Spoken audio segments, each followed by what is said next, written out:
நியோமேக்ஸ் வழக்குல அந்த வழக்கினுடைய சிறப்பு விசாரணை அதிகாரி மனிஷா அவர்கள் நியோமேக்ஸ் வழக்கில் இருந்து விடுவிக்கப்பட்டிருக்காங்க.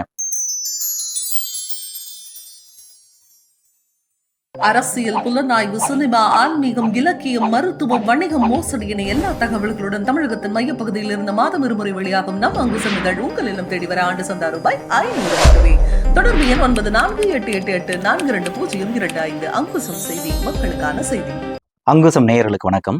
நியோமேக்ஸ் வழக்கு நீதியரசர் பரத சக்கரவர்த்தி அவர்களுடைய மேற்பார்வையில வேகம் எடுக்கக்கூடிய இந்த சூழல்ல குறிப்பா அந்த நியோமேக்ஸினுடைய நிலங்களை மதிப்பிடுவதற்கான ஒரு கமிட்டியை அமைத்து பாதிக்கப்பட்ட முதலீட்டாளர்களுக்கு முதல் கட்டமாக ஏதோ ஒரு வகையில தீர்வை ஏற்படுத்தி கொடுக்கணும்னு சொல்லிட்டு ஒரு முனைப்போட இந்த வழக்கை நகர்த்தி கொண்டிருக்கக்கூடிய நிலையில இந்த வழக்கிலிருந்து இந்த விசாரணை அதிகாரி விடுவிக்கப்பட்டிருக்கக்கூடிய விவகாரம் பல்வேறு சர்ச்சைகளையும் குழப்பங்களையும் பாதிக்கப்பட்ட முதலீட்டாளர்கள் மத்தியில ஏற்படுத்தி இருக்கு. EOW போலீசார் தரப்புல என்ன சொல்றாங்க, இந்த வழக்கு நீதியரசனுடைய கண்காணிப்புல இருக்கிறதுனால அவர்களுடைய அடுத்தடுத்த அந்த உத்தரவுகளுக்கு ஏற்பவும் குறிப்பா நீதிமன்றத்தினுடைய அந்த முனைப்புக்கு அந்த வேகத்துக்கு ஈடு கொடுக்கக்கூடிய வகையில டிஎஸ்பி மனிஷாவை விட திறன் வாய்ந்த ஒரு விசாரணை அதிகாரிய அந்த இடத்துல நியமித்து போதுமான பணியாளர்களையும் கொண்டு நீதிமன்றத்தினுடைய அந்த நோக்கத்தை நிறைவேற்றும் பொருட்டு நியோமேக்ஸ் வழக்குல ஒரு வேகத்தை காட்டணும் அப்படிங்கிற ஒரு நோக்கத்தில் இருந்துதான் இந்த மாற்றம் செய்யப்பட்டிருப்பதாகவும் இது வழக்கமான ஒரு மாற்றம் தான் அப்படிங்கிற மாதிரி EOW போலீசார் தரப்புல சொல்றாங்க. பாதிக்கப்பட்ட முதலீட்டாளர்கள் தரப்புல ஒரு பிரிவினர் டிஎஸ்பி மனிஷாவே இந்த வழக்கை நடத்திட்டு போகணும் அப்படின்னு விருப்பத்தை தெரிவிக்கிறாங்க. இன்னொரு தரப்பினர் இவர் நியோமேக்ஸ் நிறுவனத்திற்கு ஆதரவாக செயல்படுகிறார் அது போன்ற குற்றச்சாட்டுகளை முன்வைக்கிறாங்க. குறிப்பா நீதியரசர் பரத சக்கரவர்த்தி முன்பாக நடைபெற்ற விசாரணையிலேயே வழக்கறிஞர் ரஜினி ஒரு விஷயத்தை முன்வைத்தாங்க. குறிப்பா அந்த ராமமூர்த்தி தரப்பினர் டிஎஸ்பி மனிஷாவுக்கு எதிராக EOW போலீசார் ஒழுங்கா வேலை செய்யல, நியோமேக்ஸ்டேந்து காசு வாங்கிட்டாங்க, குறிப்பா அவங்க கல்யாணத்துக்கு காசு கொடுத்திருக்கிறாங்க, அடுத்தது இந்த ஈடியினுடைய அதிரடிக்கு காரணமாக அமைந்த அந்த ராமச்சந்திரனை கட்டம் கட்டி கைது செய்துட்டாங்க, நியோமேக்ஸ் நினைச்சதை EOW போலீசார் செய்து காட்டிட்டாங்க அப்படின்னு சொல்லி அவர்கள் தரப்புல வாட்ஸ்அப்லையும் அவர்கள் குழுக்கள்லையும் இது போன்ற பிரச்சாரங்களை நடத்துறதாக ரஜினி அவர்கள் நீதிபதியினுடைய நேரடி கவனத்திற்கு கொண்டு சென்றிருந்தாங்க. அப்ப டிஎஸ்பி மனிஷாவுக்கு எதிரான இந்த குற்றச்சாட்டுகளை ராமமூர்த்தி தரப்பினர் முன்வைத்திருந்த இந்த பின்னணியில இந்த விடுவிப்பு அப்படிங்கிறது நிகழ்ந்திருக்கிறது. அடுத்தது நியோமேக்ஸ் நிறுவனத்தின் தரப்பிலேயும் பல்வேறு வகையில குடைச்சல் கொடுத்துட்டு இருந்த டிஎஸ்பி மனிஷா அவர்களை ஏதோ ஒரு வகையில நாங்க இடமாற்றம் செய்துட்டோம், நாங்க வெற்றி அடைந்துட்டோம் அப்படின்னு சொல்லி அவர்களும் குதூகலிப்பதாக ஒரு தரப்பினர் சொல்றாங்க. இது முதல் முறை கிடையாது, இது இரண்டாவது முறை. நீதியரசர் பரத சக்கரவர்த்தி தனது தீர்ப்பிலேயே விசாரணை அதிகாரியாக டிஎஸ்பி மனிஷாவே தொடர வேண்டும் அப்படின்னு நீதிபதியால் பாராட்டு பெற்ற ஒரு அதிகாரியாக இவங்க இருந்தாங்க. அந்த சமயத்துல அவருடைய தீர்ப்புல இவரே விசாரணை அதிகாரியாக தொடர வேண்டும்னு குறிப்பிட்டதனாலேயே அந்த முறை அவர் அந்த பணியிட மாற்றம் ரத்து செய்யப்பட்டது. குறிப்பா அந்த நீதிமன்ற தீர்ப்புக்கு முன்பாக அவர் இந்த வழக்கிலிருந்து விடுவிக்கப்பட்டு தலைமையகத்துக்கு திரும்புவதற்கான உத்தரவு பிறப்பிக்கப்பட்டு பொறுப்புகளை அவர் ஒப்படைக்க தயார் நிலையில் இருந்தார். அதற்கு மத்தியில தான் இந்த நீதிமன்றத்தினுடைய தீர்ப்பு வருது. அப்ப இந்த நீதிமன்ற தீர்ப்பை மீறி அவர் இந்த வழக்கிலிருந்து விடுவிக்கப்பட்டால் நீதிமன்ற அவமதிப்பாக கருதப்படும் அப்படிங்கிற ஒரு முடிவெடுத்துதான் அவர் இந்த வழக்கினுடைய விசாரணை அதிகாரியாக தொடர அனுமதிக்கப்பட்டார் அப்படிங்கிற ஒரு தகவலையும் இந்த இடத்துல பதிவு செய்யறாங்க. மிக முக்கியமா நியோமேக்ஸ் வழக்குல சிறப்பு விசாரணை அதிகாரியாக டிஎஸ்பி மனிஷா அவர்கள் உள்ள நுழைந்த காலகட்டமும் தற்போது இந்த வழக்கிலிருந்து அவர் விடுவிக்கப்பட்டு வெளியேறும் காலகட்டமும் மிக முக்கியமா கவனிக்கத்தக்கதா இருக்குது. அதுலதான் பல்வேறு ரகசியங்கள் இருக்கு அப்படின்னு சொல்லிட்டு ஒரு தரப்பினர் சில விவரங்களை நம் கவனத்துக்கு கொண்டு வராங்க. ஜூன் 20, 2023 தான் நியோமேக்ஸ்க்கு எதிராக மதுரை பொருளாதார குற்றப்பிரிவு போலீசார் எஃப்ஐஆரை பதிவு செய்யறாங்க. அந்த எஃப்ஐஆர் பதிவாகும் பொழுது மதுரை பொருளாதார குற்றப்பிரிவு போலீஸ் டிஎஸ்பியாக குப்புசாமி அவர்கள் இருக்கிறாங்க. அப்போதைய இன்ஸ்பெக்டர் கமர் நிஷா தான் இந்த வழக்கினுடைய விசாரணை அதிகாரியாக நியமிக்கப்படுறாங்க. ஜூலை 22, 2023 தான் டிஎஸ்பி மனிஷா தலைமையகத்திலிருந்து இந்த நியோமேக்ஸ் வழக்கு விசாரணைக்காக மதுரைக்கு வராங்க. அதன் பிறகு செப்டம்பர் 4, 2023 தான் இந்த வழக்கினுடைய சிறப்பு விசாரணை அதிகாரியாக டிஎஸ்பி மனிஷா அவர்கள் நியமிக்கப்படுறாங்க. டிஎஸ்பி மனிஷா அவர்கள் இந்த வழக்குல விசாரணை அதிகாரியாக வந்த சமயத்துல அபின் தினேஷ் மோதக் அவங்க தான் ஏடிஜிபியாக இருக்கிறாங்க இந்த ஏஓடபிள்யூ போலீஸாருக்கு. அடுத்து ஆசியம்மாள் ஐஜியாக இருந்த சமயம், இவர்கள் இருவரும் இருந்த சமயத்துல தான் இவங்க மதுரைக்கு வராங்க. குறிப்பா ஆசியம்மாள் ஐஜியாக இருந்த சமயத்துல தான் பத்திரிகையாளர் சந்திப்பு அப்படிங்கிற ஒரு விஷயத்தையே முன்னுதாரணமாக நடத்தி இருந்தாங்க. இஓடபிள்யூ போலீசார் கையாளக்கூடிய வழக்குகளுடைய அத்தனை பட்டியலையும் தெரிவித்து ஒவ்வொரு வழக்கிலையும் என்ன ஸ்டேஜ்ல இருக்கு அப்படிங்கிறதையும் பத்திரிகையாளர்களுடைய கேள்விகளுக்கு நேரடியாக பதிலளிக்கும் சந்திப்பாக அது இருந்தது. இஓடபிள்யூ போலீசார் நடத்தின முதல் சந்திப்பும் அதுதான், கடைசி பத்திரிகையாளர் சந்திப்பும் அதுவாக அமைந்தது.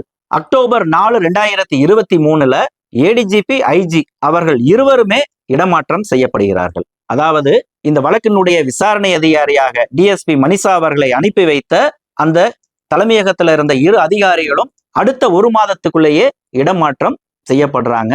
குறிப்பா ஜூன்ல நியோமேக்ஸ்க்கு எதிரான எஃப்ஐஆர் பதிவு செய்யப்படுது.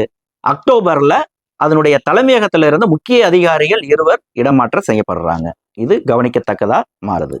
அப்ப அவர்களுக்கு பதிலாக தற்போது ஏடிஜிபியாக இருக்கக்கூடிய பாலநாகதேவி அவர்கள் உள்ள வராங்க. அடுத்து ஐஜியாக சத்யபிரியா ஐபிஎஸ் அவர்கள் பதவி வகிக்கிறாங்க. அதன் பிறகு ஐஜி சத்யபிரியாவும் மாற்றப்பட்டு அதனிடத்தில் ஊழல் தடுப்பு பிரிவு ஐஜியாக இருந்த சந்தோஷ்குமார் புதிய ஐஜியாக தற்போது நீடித்து வருகிறார். எஸ்பிக்களை எடுத்துக்கிட்டோம் அப்படின்னு சொன்னோம்னா இந்த நியோமேக்ஸ் வழக்க நேரடியாக ரிப்போர்ட் செய்யக்கூடிய இடத்துல இருந்த எஸ்பிக்கள் பலர் இடம் மாறி இருக்கிறாங்க. முதல்ல மெஹலினா ஐடன், அதன் பிறகு மகேஸ்வரன், அதனை அடுத்து கலைச்செல்வன், அதன் பிறகு ஜோஸ் தங்கையா, அதன் பிறகு செபாஸ் கல்யாண். இவர்களுக்கு அடுத்து தற்போது சரவணகுமார் அவர்கள் எஸ்பியாக இந்த டிஎஸ்பியை வழிநடத்தி செல்கிறார். அப்ப இந்த நியோமேக்ஸ் வழக்கு பதிவான காலத்திலிருந்து இந்த ஏறக்குறைய இந்த 1.25 வருடத்துல இஓடபிள்யூ போலீசாரனுடைய தலைமையகத்திலையும் பல்வேறு படிநிலைகள்லையும் மாறுதல்கள்ங்கிறது நடந்துட்டு வந்திருக்கு. அதுல ஒண்ணுதான் இந்த டிஎஸ்பி மனிஷாவினுடைய ஒரு இடமாற்றம் அப்படிங்கிறத சொல்றாங்க.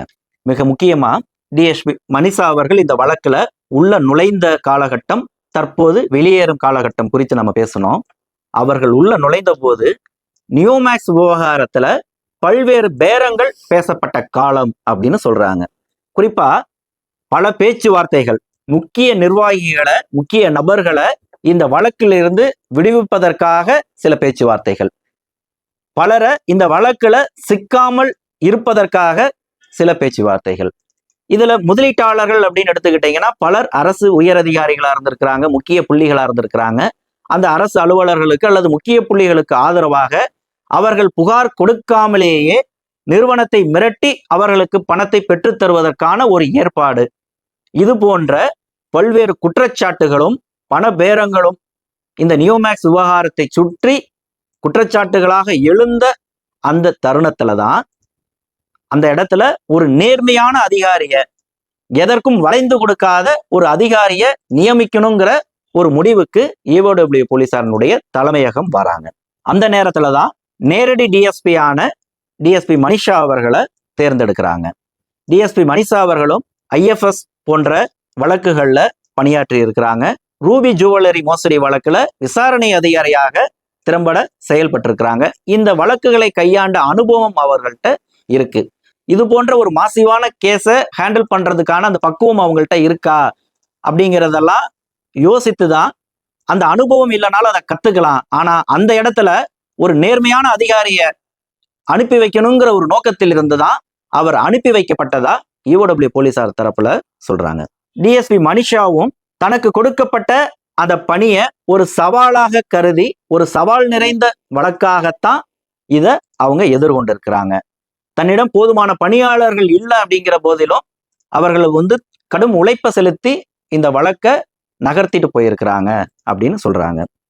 குறிப்பா இடி அட்டாச் செய்வதற்கும் இஓடபிள்யூ போலீசார் இடங்களை அட்டாச் செய்வதற்கும் பெருத்த வேறுபாடு இருக்கு. இந்த வேறுபாடை உணராதவர்கள் தான் நேத்து வந்த ஈடு இவ்வளவுக்கு சொத்தை வந்து அட்டாச் பண்ணிட்டாங்க, இவங்க இத்தனை வருஷமா என்னத்தை செய்து கிழிச்சிட்டாங்கிற ஒரு கேள்வியை முன்வைக்கிறாங்க. ஆனா அதுல உண்மை என்னன்னு சொன்னா இதுல பல்வேறு ப்ராசஸ் அப்படிங்கிறது வந்து இருக்கு. நம்ம ஏற்கனவே நாமளும் அதை சுட்டி காட்டி இருக்கிறோம். வருவாய்த்துறையிலிருந்து பல்வேறு துறை சார்ந்த ஒத்துழைப்பும் தேவைப்படுது. இன்னும் சொல்ல போனா ஹெட் குவார்ட்டர்ஸ் இஓடபிள்யூனுடைய ஹெட் குவார்ட்டர்ஸ்லையும் ஹோம் டிபார்ட்மெண்ட்லையும் 4 மாதங்களாக பல ஃபைல்கள் நியோமேக்ஸ் தொடர்பாக, குறிப்பா நியோமேக்ஸ் வழக்கினுடைய சிக்கன சொத்துக்களை அட்டாச்சி செய்வதற்கு அவர்களுடைய ஒப்புதலுக்காக 4 மாதங்களுக்கு மேலாக கோப்புகள் உறங்கி கொண்டிருக்கு. அப்ப இது எல்லாமே இவங்க வேலை செய்யலைங்கிற மாதிரியான திசை திருப்பல்ங்கிறது நடந்துட்டு இருக்கு அப்படிங்கிற ஒரு விவகாரத்தையும் சொல்றாங்க.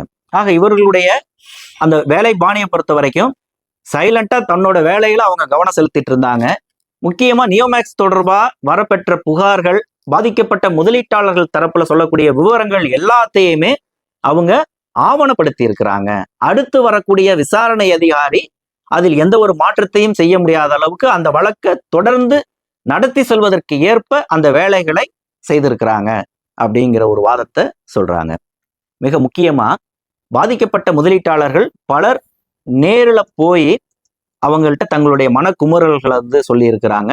அப்ப அதிலிருந்து அவர்களுக்கு ஏதோ செய்யணும், பாதிக்கப்பட்டவர்களுக்கு வந்து ஒரு அந்த இழப்பீட்டை, அந்த நிவாரணத்தை பெற்றுத்தரணுங்கிற ஒரு நோக்கத்தில் இருந்து தான் அந்த வேலைகளை இவ்வளவு சிரமங்களுக்கு மத்தியில, பல்வேறு நெருக்கடிகளுக்கு மத்தியில அவங்க தொடர்ந்தாங்க அப்படிங்கிறத ஒரு விஷயத்த இஓடபிள்யூ போலீசார் வட்டாரத்துல தெரிவிக்கிறாங்க. மிக குறிப்பா இந்த சீனியர் சிட்டிசனுடைய தலைவர்னு சொல்லக்கூடிய திருச்சியை சேர்ந்த சுந்தர் தியாகராஜன் கூட சமீபத்துல ஒரு ஆடியோ பதிவை வந்து போட்டிருந்தாரு. அதுல இஓடபிள்யூ போலீசார் மனிஷா அவர்கள் நீதிமன்றத்திற்கு வெளியே சில செட்டில்மெண்ட் செய்வது தொடர்பாக தன்னை அழைத்து எச்சரித்ததாக அவர் ஒரு வருத்தத்தோட தெரிவித்து ஒரு பதிவை வந்து போட்டிருந்தாரு. மனிஷாவெல்லாம் நான் என் புள்ள மாதிரி பார்த்தேன், ஆனா அவங்களாம் என்னை வந்து அப்படி பேசினாங்க அப்படிங்கிற மாதிரியான ஒரு ஆதங்கமாக இருந்தது அவருடைய பதிவு. அதே போல நியோமேக்ஸுக்கு வெளிப்படையாகவே செட்டில்மெண்ட் செய்வதாக வீடியோ போட்டோவோட போட்ட சோலை ரவி பக்கபலமாக இருந்தார்னு ஒரு குற்றச்சாட்டு முன்வைத்த நேரத்துல அந்த சோலை ரவி இஓடபிள்யூ போலீசாரினுடைய விசாரணை வளையத்திற்கு கொண்டு வரப்பட்டிருக்கார். 2 முறை அவர் நேரில் ஆஜராகாமல் அவர் தரப்பில் வழக்கறிஞர் ஆஜரான நிலையில் 3வது முறையாக அவருக்கு வாய்ப்பு கொடுக்கப்பட்டு அவர் ஆஜராகவில்லை என்றால் கைது செய்யப்படக்கூடிய சூழல் ஏற்படுங்கிற அளவுக்கு எச்சரிக்கை விடுக்கப்பட்டு 3வது முறையாக அவர் நேரில் ஆஜராகி அவர் தரப்பு விளக்கத்தை கொடுத்திருக்கிறாரு.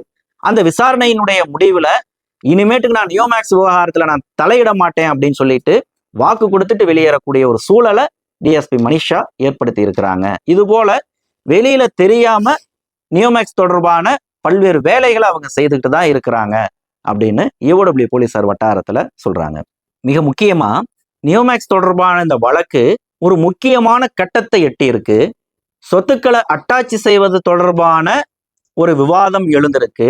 ஏற்கனவே நியோமேக்ஸ் தரப்புல தன்வசம் 5 கோடி சதுர அடி நிலங்கள் கைவசம் இருப்பதாக சொல்லிட்டு வந்த நிலையில அவர்கள் கைவசம் உள்ள நிலங்களையும் இஓடபிள்யூ போலீசார் இதுவரை அட்டாச் செய்த நிலங்களையும் ஒரு கமிட்டி அமைத்து அதனுடைய மதிப்பீடுகளை நிர்ணயம் செய்வதற்காக நீதிமன்றம் இந்த வழக்கை முன்னெடுத்துட்டு இருக்கிற இந்த நேரத்துல இந்த மாற்றம்ங்கிறது நடந்திருக்கிறது தான் அவர்கள் ஒரு அதிருப்தியா தெரிவிக்கிறாங்க. ஏன்னா நீதியரசர் தனது அந்த விசாரணையில ஒரு விஷயத்தை சுட்டி காட்டியிருந்தாரு. நியோமேக்ஸ் தொடர்பான நிலங்களை நீங்கள் இதுவரை அடையாளப்படுத்தி இருந்தால் அதனுடைய சர்வே எண்களை என்னுடைய கவனத்துக்கு கொண்டு வாங்க, நீதிமன்றத்துல தெரிவிங்க, அதை விசாரணை அதிகாரியினுடைய வசம் ஒப்படைத்து அதையெல்லாம் அட்டாச் செய்வதற்கான உத்தரவை பிறப்பிக்கிறேன் அப்படின்னு சொல்லியிருந்தாரு. குறிப்பா வழக்கறிஞர் சோலைச்சாமி குறுக்கிட்டு பேசினப்ப கூட ஓப்பன் கோர்ட்லேயே சர்வே நம்பரை சொல்லுங்கன்னு சொல்லி நீதியரசர் கேட்டிருந்தாரு. அப்ப இந்த நேரத்துல தான் இஓடபிள்யூ போலீசார் நியோமேக்ஸ் தொடர்பான பல்வேறு சொத்துக்களை அடையாளம் கண்டு வைத்திருக்கிறார்கள். அதாவது அடையாளம் கண்ட சொத்துக்களை அட்டாச் செய்வதற்கு பல்வேறு வழிமுறைகள் இருக்கு. நம்ம ஏற்கனவே சொன்ன மாதிரி அடையாளம் கண்டாச்சு, ஆனா அதை சட்ட ரீதியாக அட்டாச் செய்யணும்னு சொன்னா இஓடபிள்யூ போலீசாரினுடைய தலைமையகத்தினுடைய அனுமதியை பெற்றாகணும், உள்துறையினுடைய அனுமதியை பெற்றாகணும். அப்ப அதற்கே 4 மாதங்கள் காத்துட்டு இருக்கிற நிலைமை இருக்குங்கிறத தான் அவங்க முன்கூட்டி சுட்டி காட்டி இருக்கிறாங்க. ஆனா நீதியரசனுடைய அந்த தீர்ப்பு அவ்வளவு தூரம்லாம் போக தேவையில்லை. நீதியரசனுடைய கவனத்திற்கு ஒரு கோரிக்கை மனுவாக போட்டாலே அது வழக்கில் இணைத்துக் கொள்ளப்படும் அப்படிங்கிறதுக்கான ஒரு வாய்ப்பு நியோமேக்ஸ் நிறுவனத்திற்கு நெருக்கடின்னு சொல்லலாம். அந்த சூழல்ல தான் இந்த விடுவிப்புங்கிறது நிகழ்ந்திருக்கு. ஒரு அதிர்ச்சியான ஒரு விஷயத்தை குறிப்பிடுறாங்க. எல்லாரும் நியோமேக்ஸ் நிறுவனம் பினாமி பெயரில் சொத்து சேர்த்து இருக்குது அப்படிங்கிற விவரத்தை நீதிமன்ற விசாரணையில சொல்லியிருக்கிறாங்க, வெளியில பேசிட்டு வராங்க. அடுத்து இந்த நியோமேக்ஸ்ல முன்னணி தலைவர்களாக இருந்தவர்கள், குறிப்பா RH போன்ற லீடர்கள், அவர்கள் எவ்வளவு தூரம் சொத்து சேர்த்து இருக்கிறாங்க, எப்படி எல்லாம் வீடு கட்டி இருக்கிறான் பாருங்க, அவன் சொத்தெல்லாம் கைப்பற்றணும் அப்படிங்கிற வாதங்கள் எழுந்தது. ஆனா இந்த நியோமேக்ஸினுடைய முன்னணி இயக்குநர்களுடைய தனி சொத்துக்கள் குறித்து இதுவரைக்கும் யாரும் எதுவும் பேசவில்லை. ஆனா EOW போலீசார் இந்த நியோமேக்ஸினுடைய முன்னணி இயக்குநர்களான பாலசுப்ரமணியன், கமலக்கண்ணன், தைனேஷ், சார்லஸ், ராஜ்குமார் மற்றும் வைகை இன்ஜினியரிங் காலேஜ் போன்ற முன்னணி இயக்குநர்களுடைய வீடுகள்னா சாதாரணமா கிடையாது, குறைஞ்சது 6 கோடி ரூபாய் அல்லது 7 கோடி ரூபாய்க்கு மதிப்பு கொண்ட ஒரு சொகுசான அந்த வீடுகளை அடையாளம் கண்டு அதை அட்டாச் செய்வதற்கான முயற்சியில் EOW போலீசார் நெருங்கி அவர்களுடைய அந்த குழு பயணித்திட்டு இருந்த நேரத்துல தான் அதற்கு முட்டுக்கட்டை போடும் விதத்தில் இந்த வழக்கில் இருந்து DSP மணிஷா அவர்கள் விடுவிக்கப்படுகிறார். இன்னொரு விஷயம், கடந்த முறை நீதிமன்ற விசாரணையிலேயே நீதியரசர் இந்த வழக்கினுடைய ஸ்டேட்டஸ் குறித்து கேட்ட பொழுது அரசு தரப்பு வழக்கறிஞர் ஒரு சொன்ன பதில், EOW போலீசார் இன்னும் 1 மாதத்தில் குற்றப்பத்திரிகையை தாக்கல் செய்வதற்கு தயாராக இருக்கிறார்கள் அப்படிங்கிற ஒரு பதில பதிவு செய்திருந்தாங்க. அப்ப இந்த நியோமேக்ஸ் வழக்கு ஏறத்தாழ 2 ஆண்டுகளை நெருங்கி வரக்கூடிய சூழல்ல ஒரு குற்றப்பத்திரிகையை தாக்கல் செய்வதற்கு 1 மாதம் அவகாசம் இருக்கக்கூடிய இந்த பின்னணியில அவர் விடுவிக்கப்பட்டிருக்கிறார். அடுத்து இன்னொரு விஷயத்தை சுட்டி காட்டுறாங்க. இது போன்ற ஒரு சிக்கலான வழக்குகள்ல பொதுவா எல்லா வழக்குகள்லையுமே விசாரணை அதிகாரியினுடைய அந்த செயல்பாடும் அவருடைய அதிகாரமும் அவருடைய முடிவும் தான் அந்த வழக்கை முன்னகர்த்தி கொண்டு போவதில் ஒரு முக்கிய பங்காற்றுதுங்கிறத யாரும் மறுக்க முடியாது. ஆனா இந்த நியோமேக்ஸ் வழக்கை பொறுத்த வரைக்கும் 171 குற்றவாளிகள் சம்பந்தப்பட்டிருக்கிறாங்க. அவர்கள் ஒவ்வொருவரை பற்றியும் புரிந்து கொள்வதற்கே புதிதாக வரக்கூடிய விசாரணை அதிகாரிக்கு எப்படியும் ஒரு 6 மாசம் ஆயிடும் அப்படிங்கிற ஒரு விஷயத்தை இந்த இடத்துல முன்வைக்கிறாங்க. குறிப்பா இதுல பல இயக்குனர்கள், அந்த முன்னணி தலைவர்கள், நான் வெறும் கையெழுத்து மட்டும்தான் போட்டேன், மற்றபடி அதுக்கும் எனக்கு சம்பந்தம் இல்லை அப்படின்னு சொல்லவும் முடியும். அதை அந்த விசாரணை அதிகாரி ஏத்துக்கவும் முடியும். மாறா செய்யறதையும் செஞ்சுட்டு கையெழுத்து தான் போட்டேன்னு எஸ்கேப் ஆக பாக்குறியான்னு பிடிச்சி இந்த வழக்குல உள்ள கொண்டு வரவும் முடியும். அப்ப அந்த நபர்னுடைய பாத்திரம் என்ன, எந்த அளவுக்கு அவர் இந்த குற்றத்துல தொடர்புடையவரா இருக்கிறாரு அப்படிங்கிறத தீர்மானிக்கிறது அந்த விசாரணை அதிகாரினுடைய அந்த புலன் விசாரணை தான். அப்ப இந்த இடத்துல ஒரு குற்றப்பத்திரிகையை தாக்கல் செய்யக்கூடிய நேரத்துல அவர் மாற்றம் பெறுவது அப்படிங்கிறது இந்த வழக்கினுடைய வேகத்தை ஒரு தடுக்கக்கூடிய வகையில் அமைந்திருக்கு அப்படிங்கிறத ஒரு தரப்பு முன்வைக்கிறாங்க. தொகுப்பா பார்த்தோம்னா, நீதிமன்றத்துக்கு கோடை விடுமுறை அறிவித்திருக்கக்கூடிய சமயத்துல பாதிக்கப்பட்ட முதலீட்டாளர்கள் தரப்பிலிருந்து விசாரணை அதிகாரியாக இவரே தொடர வேண்டும் அப்படிங்கிற ஒரு கோரிக்கையை யாரும் நீதிமன்றத்துக்கு கொண்டு சென்று விடுவார்களோ அது போன்ற வாய்ப்புகளுக்கு இடமளிக்காத வகையில் இப்படியான ஒரு அறிவிப்பை இந்த நேரத்துல அறிவிச்சிருக்கிறாங்க அப்படின்னு ஒண்ணு. அடுத்தது நீதியரசர் பரத சக்கரவர்த்தி இந்த வழக்குல தலையிட்டு நிலங்களை மதிப்பீடு செய்வதற்கான கமிட்டி அமைக்கணும் அப்படின்னு சொல்லி உத்தரவு பிறப்பித்திருக்கக்கூடிய இந்த தருணத்துல அவர் இந்த வழக்கிலிருந்து இருந்து விடுவிக்கப்பட்டிருக்கார்.